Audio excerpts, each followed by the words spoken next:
Abra sua Bíblia no livro de Atos, capítulo 20. Nós vamos ler mais de um texto hoje, mas eu gostaria de iniciar com esse texto, porque eu queria tirar de um sentimento do apóstolo Paulo alguns ensinamentos para nós hoje, nesta manhã. De Mileto, Paulo enviou uma mensagem a Éfeso, pedindo aos presbíteros da igreja que se encontrassem com ele. E quando chegaram, Paulo lhes disse: vocês sabem como me conduzi entre vocês em todo o tempo, desde o primeiro dia em que entrei na província da Ásia, servindo o Senhor com toda a humildade, com lágrimas e com as provações que me sobrevieram pelas ciladas dos judeus. Vocês sabem que jamais deixei de anunciar o que fosse proveitoso e de ensinar isso a vocês publicamente e também de casa em casa, testemunhando tanto a judeus como a gregos o arrependimento para com Deus e a fé em nosso Senhor Jesus Cristo. E agora, impelido pelo Espírito, vou para Jerusalém, não sabendo o que ali vai me acontecer, exceto que o Espírito Santo, de cidade em cidade, me assegura que prisões e sofrimentos estão à minha espera. Porém, em nada considero a vida preciosa para mim mesmo, desde que eu complete a minha carreira e o ministério que recebi do Senhor Jesus para testemunhar o evangelho da graça de Deus. E agora eu sei que todos vocês em cujo meio passei pregando o reino, não mais verão o meu rosto. Portanto, no dia de hoje, testifico diante de vocês que estou limpo do sangue de todos, porque jamais deixei de lhes anunciar todo o plano de Deus. Cuidem de vocês mesmos e de todo o rebanho no qual o Espírito Santo os colocou como bispos, para pastorearem a igreja de Deus, a qual ele comprou com o seu próprio sangue. Eu sei que depois da minha partida aparecerão no meio de vocês lobos vorazes, que não pouparão o rebanho, e que até mesmo entre vocês se levantarão homens falando coisas pervertidas para arrastar os discípulos atrás de si. Portanto, vigiem, lembrando que durante 3 anos, noite e dia, não cessei de admoestar com lágrimas cada um de vocês. Agora, pois, eu os entrego aos cuidados de Deus e à palavra da sua graça, que tem poder para edificá-los e dar herança entre todos os que são santificados. De ninguém cobicei prata, nem ouro, nem roupas. Vocês mesmos sabem que estas minhas mãos serviram para o que era necessário a mim e aos que estavam comigo. Em tudo tenho mostrado a vocês que, trabalhando assim, é preciso socorrer os necessitados e lembrar das palavras do próprio Senhor Jesus: mais bem-aventurado é do que receber. Até aqui, meus irmãos. Não escolhi esse texto para me despedir da igreja hoje, não, tá? O apóstolo Paulo está se despedindo aí dos líderes, né, da igreja de Éfeso. Não é isso que está acontecendo, não, tá? Podem ficar tranquilos. Aliás, espero que essa notícia tranquilize o coração de todos. Ai, meu Deus. Mas Paulo está aqui na sua 3ª viagem missionária. Ele enfrentou situações tremendamente difíceis. E na própria leitura desse texto, ele fala de que as dificuldades ainda não tinham terminado, porque o Espírito Santo estava testificando a ele que de cidade em cidade, ainda muitas provações o esperavam. Então ele chama os presbíteros, se a gente continuar lendo a leitura, ele chama os presbíteros de Éfeso. Éfeso foi uma cidade muito importante, onde ele esteve ensinando, admoestando, trabalhando com as próprias mãos para poder se manter, tanto a ele como os que estavam com ele, também os necessitados, porque ele sempre cuidava dos necessitados. Isso salta aos nossos olhos, como ele trabalhava com toda a humildade, com todo amor, dedicando-se à obra que lhe foi confiada pelo Senhor Jesus. É por isso que ele diz no versículo 24, dizendo: porém, em nada considero a vida preciosa para mim mesmo. Ele não está dizendo que a vida não é preciosa. Aliás, a vida é um dom de Deus e a vida é preciosa. Mas ele está revelando um sentimento que está dentro dele, evidentemente, de que ele não considera a vida preciosa para ele mesmo.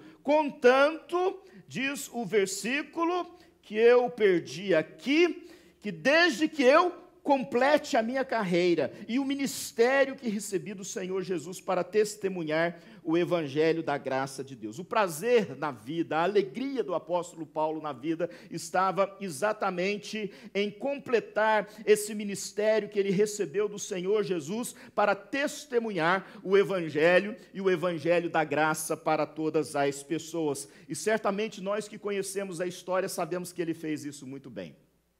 No domingo passado, nós encerramos a série Fé, do capítulo 11 de Hebreus, e uma das afirmações que eu fiz é que a fé que não retrocede, ela nos coloca em movimento.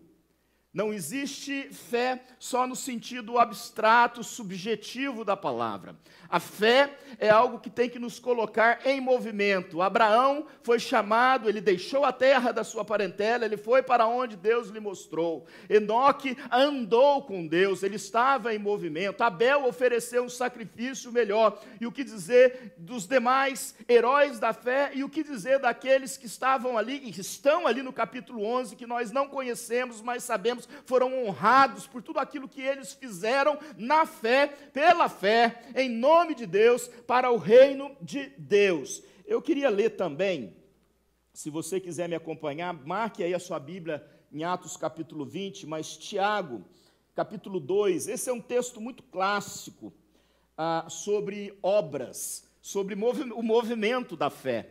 Capítulo 2, a partir do versículo 14, diz assim: meus irmãos, qual é o proveito se alguém disser que tem fé, mas não tiver obras?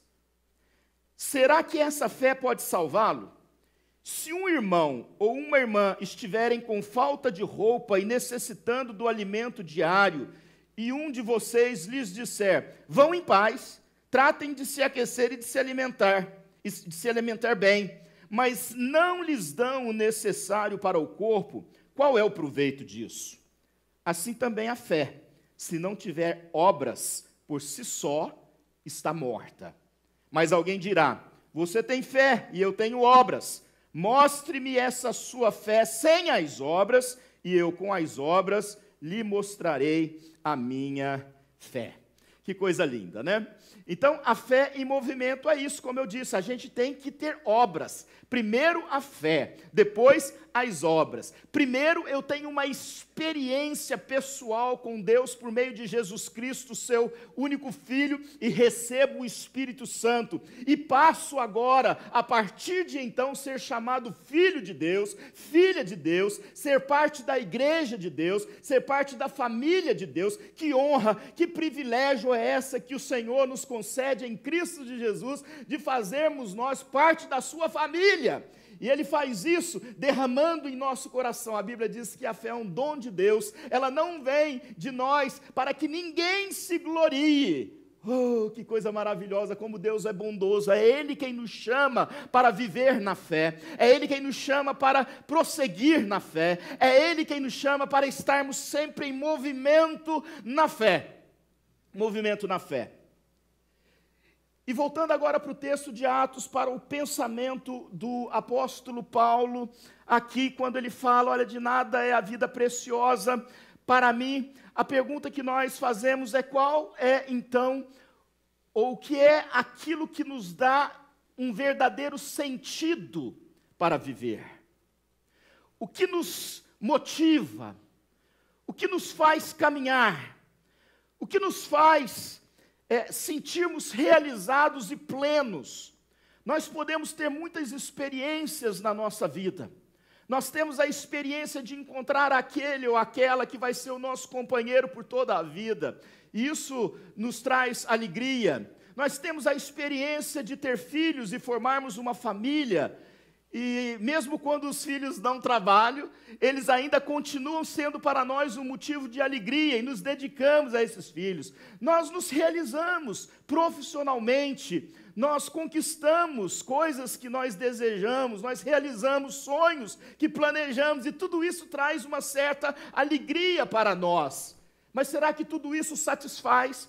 Será que a cada conquista que temos, isso vai chegar um momento e dizer, basta, eu estou pleno? Parece-me que não. Há uma natureza em nós ainda que está sempre pedindo algo mais. Se a gente quer se satisfazer nas coisas do presente mundo, a gente sempre vai estar querendo alguma coisa a mais, vai estar sempre faltando alguma coisa. Eu posso trocar a minha casa, mas a casa do vizinho vai estar sempre mais bonita do que a minha. Eu posso ter um carro novo, mas sempre tem alguém que tem um carro que é melhor do que eu, e por aí vai. Isso não tem fim. E o apóstolo Paulo está falando aqui da sua relação com Deus, dizendo que ele não tem, mas ele não considera a vida preciosa para ele mesmo, a não ser que complete a carreira entregue a ele pelo Senhor. Há muitos anos atrás, uma pesquisa foi feita, e a pergunta, eu não sei se, eu acho que eu até já compartilhei isso aqui com os irmãos. O que faz a vida preciosa? Qual o sentido da vida? Ou o que dá sentido à vida? E aí vieram as respostas. 11% disseram que a vida não tem sentido.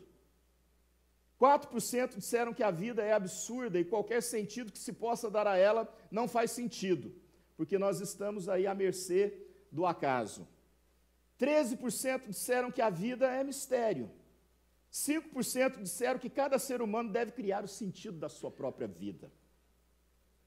8% disseram que a vida é trabalho, canseira e enfado, mesmo antes dos 70%. 6%, quem conhece a Bíblia sabe por que eu mencionei isso.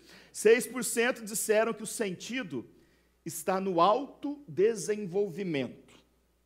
12% disseram que o que dá valor à vida é contribuir para algo maior do que para si próprio. 13% disseram que é amar, servir ao outro e ao próximo. E 11% disseram que é servir a Deus. E é óbvio que essas três últimas respostas é o que mais faz sentido com o que nós cremos pela palavra de Deus. Contribuir para algo maior do que para si próprio, amar, servir o outro e ao próximo e servir a Deus. Bom, o que o apóstolo Paulo, então, está nos afirmando quando ele diz que em nada ele considera a vida preciosa para ele mesmo? Ele está nos ensinando e nos dizendo que o que dá sentido à vida dele, o que deve dar sentido à nossa vida, é vivê-la em razão não de si próprio, mas do outro. Foi maravilhoso quando ontem nós estivemos aqui e eu já tentei, na minha estupidez e na minha ignorância, pensando acerca do casamento, inverter esse valor que temos de que no casamento nós não entramos para sermos felizes, e sim para fazermos o nosso cônjuge feliz. Essa última afirmação, que é a afirmação tradicional e bíblica. Eu falei, mas por que eu tenho que ficar dependendo do outro para ser feliz? E se o outro não quiser me fazer feliz? Como é que a coisa fica? Aí eu vou ter que ficar nesse negócio para a vida toda, né? Mas o conceito é exato, é perfeito. Ele é perfeito. No casamento, aquele que entra para ser feliz está com problema, mas aquele que entra para fazer o outro feliz e se envolve com isso, se dedica a isso. E para que isso aconteça, precisa enterrar um pouco o seu ego, os seus próprios desejos, os seus próprios sentimentos e pensar mais no bem-estar do outro. E ontem nós aprendemos isso aqui de forma maravilhosa, mas hoje nós não estamos aqui falando sobre casamento, sobre eros, nós estamos falando aqui do nosso relacionamento com a vida e com o próximo. Então, todo aquele que vive para si mesmo, voltado para si mesmo, que só olha no espelho, só acha bonito, aliás, não acha bonito, só acha bonito o que é espelho, né, que é o conto do narcisista. Mais cedo ou mais tarde, ele acaba perdendo o senso de que está valendo a pena viver. Né? Vida egocêntrica, vida egoísta, é uma vida que não nos satisfaz. Isso faz parte da nossa própria essência. Então Paulo vai dizer que o que dá prazer a ele, valor, é aquilo que ele recebeu de Jesus, a sua vocação. Cumprir o seu chamado. A gente pode traduzir isso, ou trazer isso por estar no centro da vontade de Deus. fazer aquilo que Deus planejou para que façamos, viver do jeito que Deus planejou a nossa vida e não fugir desse caminho. Ele está falando exato dessa realização que vem ao cumprir o seu ministério, ao realizar o seu serviço e viver para o outro. Perceba que Paulo não fazia pensando nele mesmo, ele queria levar uma palavra de libertação, ele queria levar uma palavra de transformação, uma palavra de cura, para que outros experimentassem aquilo que ele já tinha experimentado na sua própria vida. Então a visão dele não era ter uma igreja grande para que fosse ovacionado, a questão dele não era se tornar uma pessoa famosa, a questão dele era compartilhar a fé e fazer com que as pessoas pudessem experimentar algo de Deus em suas vidas e receber a salvação. Não era nele, era no outro. E Jesus diz que quem quiser ganhar a sua vida vai perdê-la, mas quem perdê-la por amor de mim vai ganhá-la. Em outras palavras, quem quiser viver para si mesmo vai desperdiçar a sua vida, e quem abrir a mão de viver para si mesmo vai acabar percebendo o valor da existência. Por isso Jesus disse, e esta mensagem, preste atenção, é uma mensagem que tem sido negligenciada nos dias de hoje: negue-se a si mesmo, tome a sua cruz e siga-me. Isso é crucificar o ego. Isso é parar de pensar o que eu gosto e perguntar: Senhor, o que o Senhor gosta para a minha vida, o que o Senhor quer para a minha vida. Aquele que quiser me seguir precisa se negar a si mesmo. Esse é o Evangelho, irmão, ou parte do Evangelho, ou consequência de se entrar no Evangelho e passar a ser chamado filho de Deus, filha de Deus. Amar a Deus acima de todas as coisas e ao próximo como a si mesmo.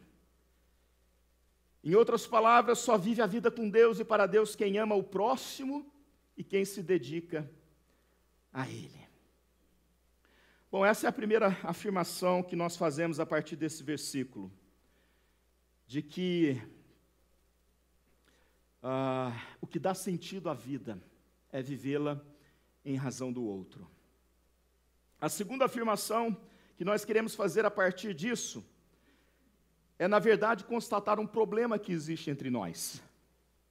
E o problema é levantado da seguinte forma, e muitos autores, escritores, teólogos já falaram sobre isso, que há muita gente servindo a Cristo e servindo pessoas, mas que ainda não encontrou satisfação na vida.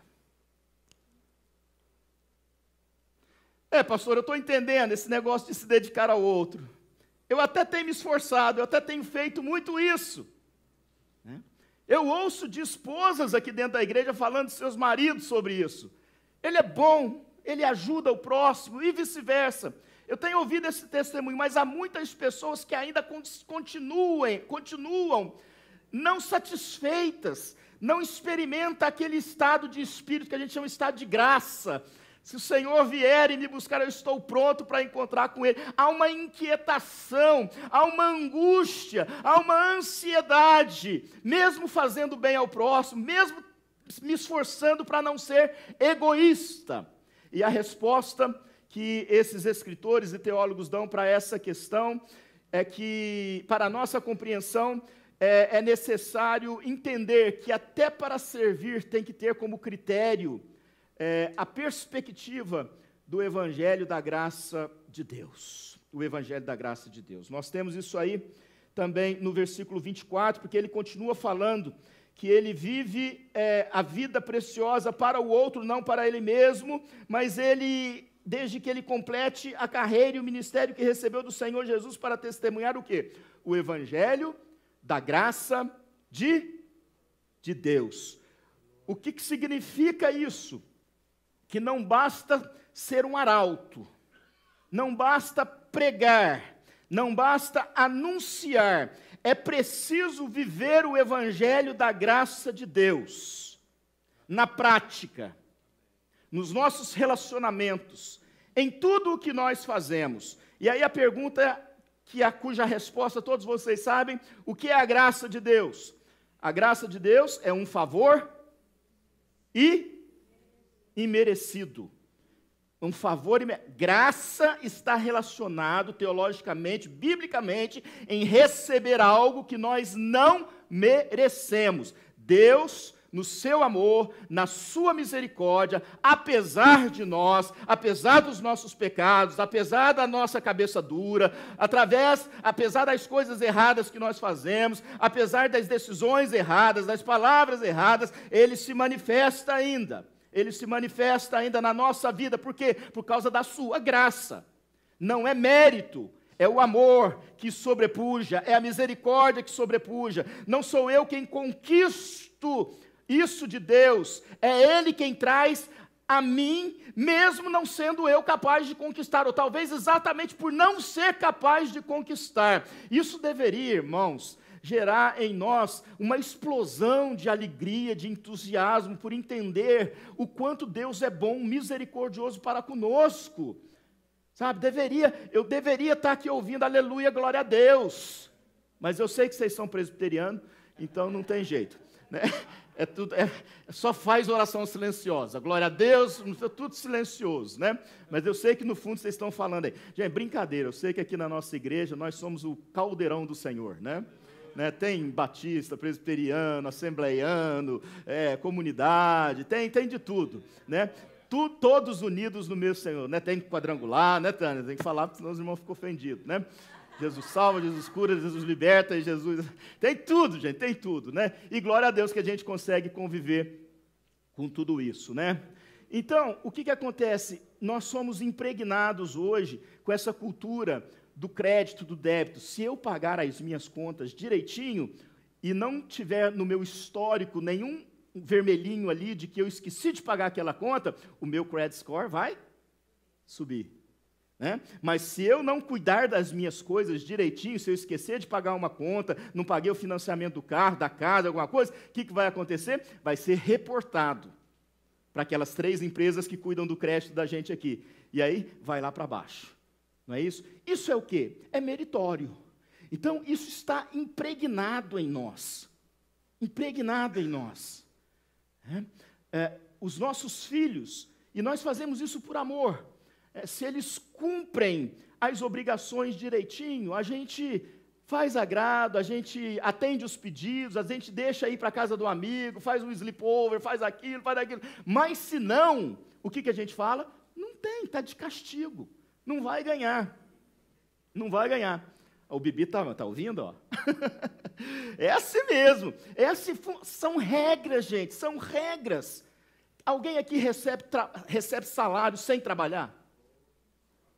E não basta trabalhar, tem que trabalhar bem. Porque se não trabalhar bem, não merece o salário. O que o patrão vai fazer?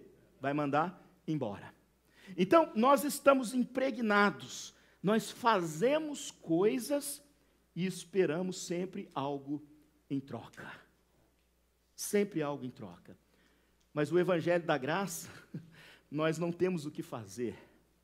E recebemos, ele é gratuito. Ele é gratuito. O problema é que tem muita gente fazendo muita coisa para muitas pessoas, mas sempre esperando uma retribuição. Sempre pensando na conta que vai escrever no final, e não vai mandar, mas vai ficar esperando receber de volta.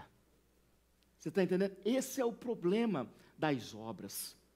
Isso pode valer para outras religiões que acreditam que se eu fizer o bem, eu vou até me tornar uma pessoa mais evoluída, mas isso não tem nada a ver com o cristianismo.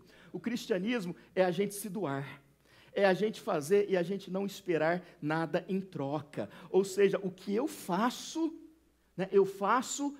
com amor, na perspectiva, na ótica do evangelho da graça.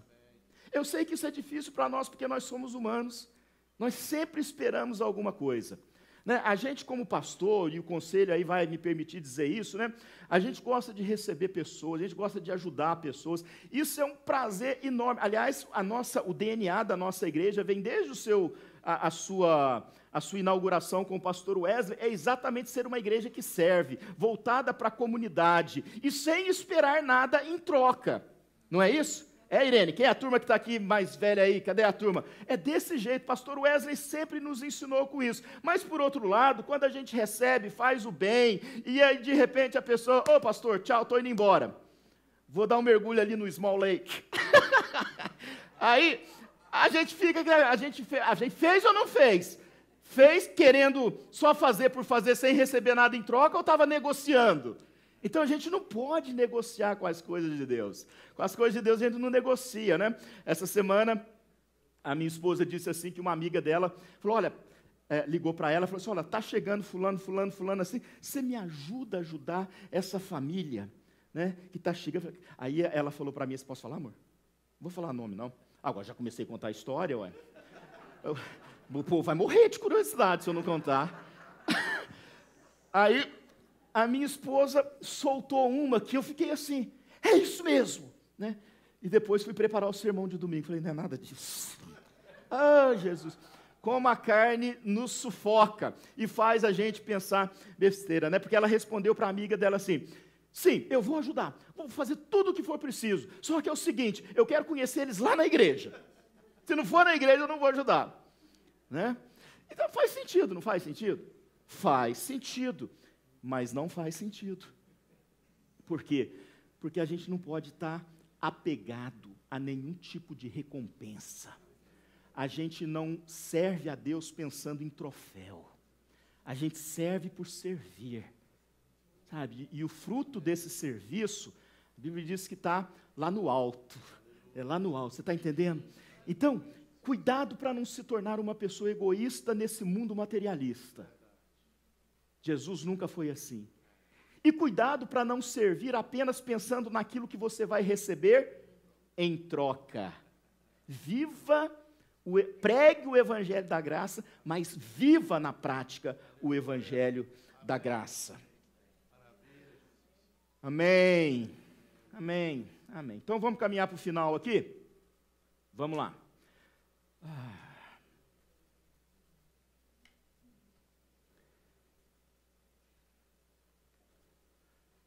Hoje aqui durante a ministração do dízimo, o nosso irmão presbítero Clédson, ele falou uma coisa interessante, né? Essa coisa de permuta, de daqui toma lá, né? Aquelas coisas assim. E ele falou uma coisa, nós não vamos pensar no que Deus vai nos dar. Isso não significa, né, Clédson, que Deus não nos dá.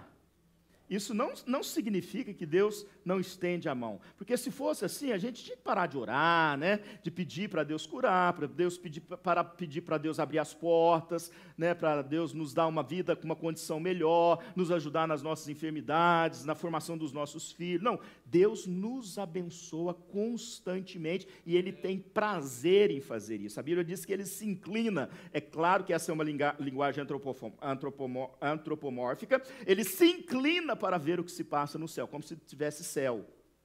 Tem céu, gente. Mas vocês estão entendendo, né? Essa ideia de que, lembra que a Terra era plana, né? Ainda tem terraplanista hoje, né? Então só tinha embaixo e lá, mas o mundo assim, né? Então se o meu céu é aqui, o do Japão agora é onde? Entendeu? Então, assim, linguagem antropomórfica, a Terra é redonda, né?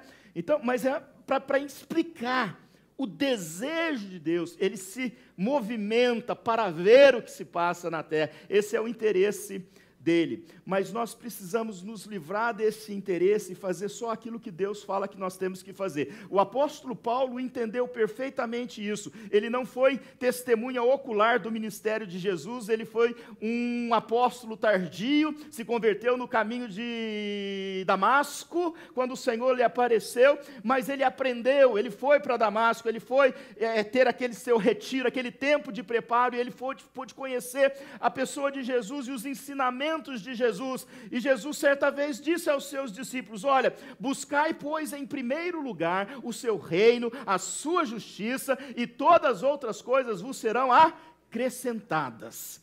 E estas coisas que Jesus estava falando, ele estava se referindo às necessidades mais básicas que nós temos. o que comer, o que vestir. Quantos de nós saímos de um lugar, até de repente numa situação confortável, e viemos experimentar uma vida nova, meio que sem uma mão na frente e outra atrás? É entender que Deus, Ele cuida daqueles que priorizam o seu relacionamento com Ele, o serviço sincero, verdadeiro a Ele e às pessoas que pertencem a Ele, e Ele vai consertando. O problema é que nós invertemos essas coisas. Nós temos uma facilidade enorme de inverter valores bíblicos, mas queremos que Deus não inverta o resultado disso. E esse é um problema, né? Então presta atenção.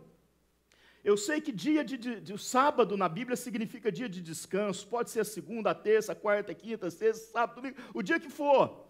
Mas domingo não é um dia que nós separamos para estarmos juntos e juntos adorarmos ao Senhor? Então não troque por nada. Não troque por nada isso. Não é lei, presta atenção, não é lei, é princípio. É princípio daqueles que têm fé, a fé que não retrocede. Ah, mas é só no domingo de manhã, ou com a igreja que reúne à noite, ou na célula que eu estou servindo a Deus. Não, ninguém está afirmando isso, mas existe um princípio de estarmos juntos como igreja, compartilhando a mesma atmosfera espiritual, e isso é importante para todos nós. Eu acredito que isso vale muito mais do que $100, do que $200. Ah, pastor, mas você já está aqui há 15 anos, né? Ah, pastor, o senhor já tem a casa própria, né? Ah, pastor, o senhor já anda até de caminhonete aí na América, né? Não tenho tudo que gostaria de ter, né? Porque a gente é bobo, mas não é hipócrita, né? Não tem, sabe? Mas Deus vai abençoando a vida da gente e a gente vai conquistando. Independente de qualquer... Pastor, mas você nunca negociou um princípio? Já. Ah, então por que você está falando isso agora? Porque eu aprendi a lição e quero compartilhar. Não negocie princípios. O teu Deus vale muito mais do que isso. Está entendendo? Ele vai honrar, Ele vai cumprir a promessa.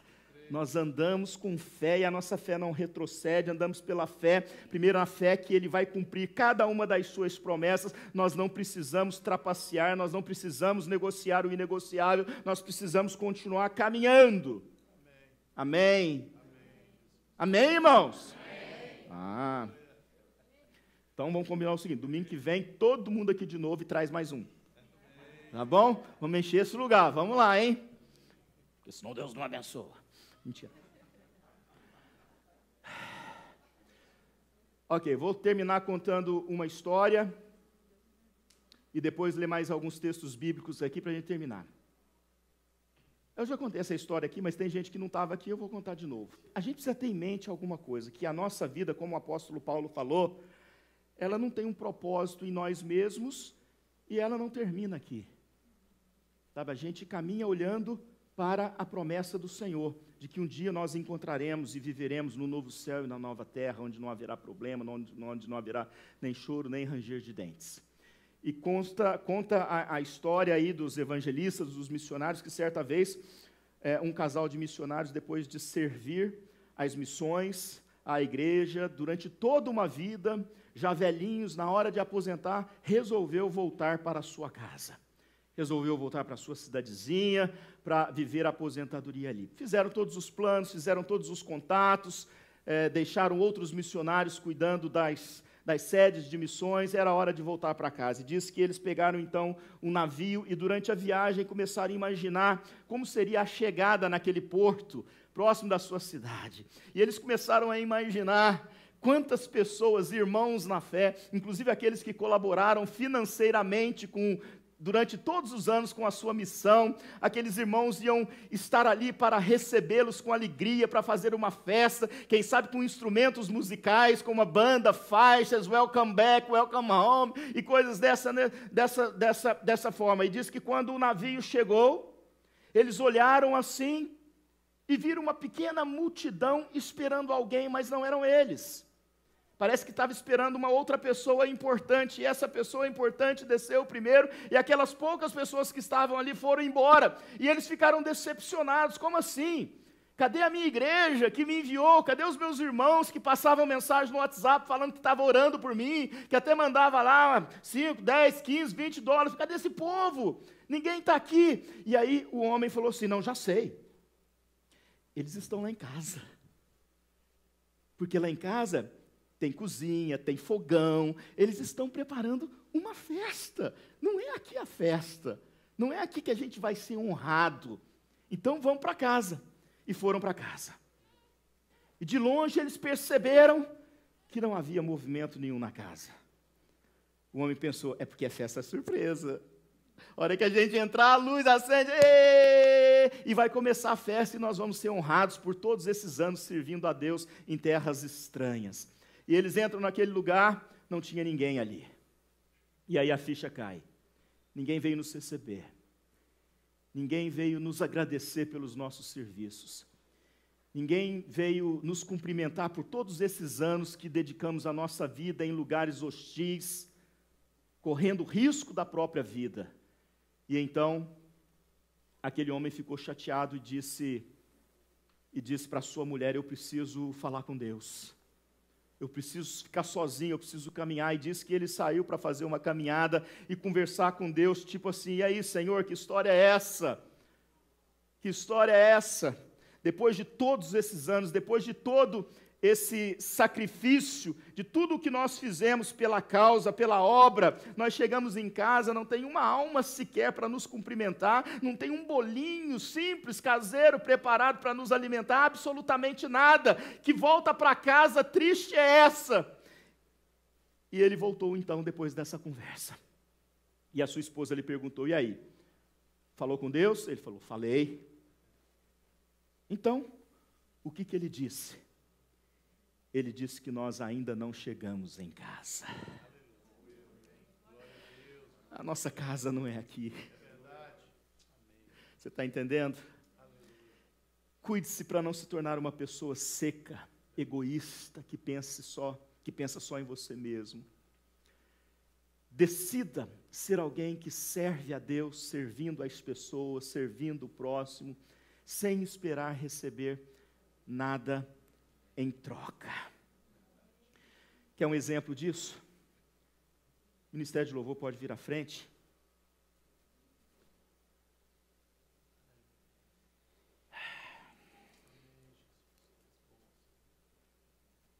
Fique de pé, pode fechar a sua Bíblia. Quer um exemplo disso que eu falei, além dos pensamentos do apóstolo Paulo? Ele mesmo disse assim, tenham entre vocês o mesmo modo de pensar de Cristo Jesus, que mesmo existindo na forma de Deus, não considerou o ser igual a Deus algo que deveria ser retido a qualquer custo. Pelo contrário, presta atenção, ele se esvaziou, assumindo a forma de servo, tornando-se semelhante aos seres humanos, e reconhecido em figura humana, ele se humilhou, tornando-se obediente até a morte, e morte de cruz. Por isso também Deus o exaltou sobremaneira. O que serve a Deus não precisa se autoexaltar. Há um momento em que Deus exalta, porque Ele quer exaltar. Não fique olhando para esse momento, não fique esperando esse momento, só faça o que tem que ser feito agora, em nome de Jesus.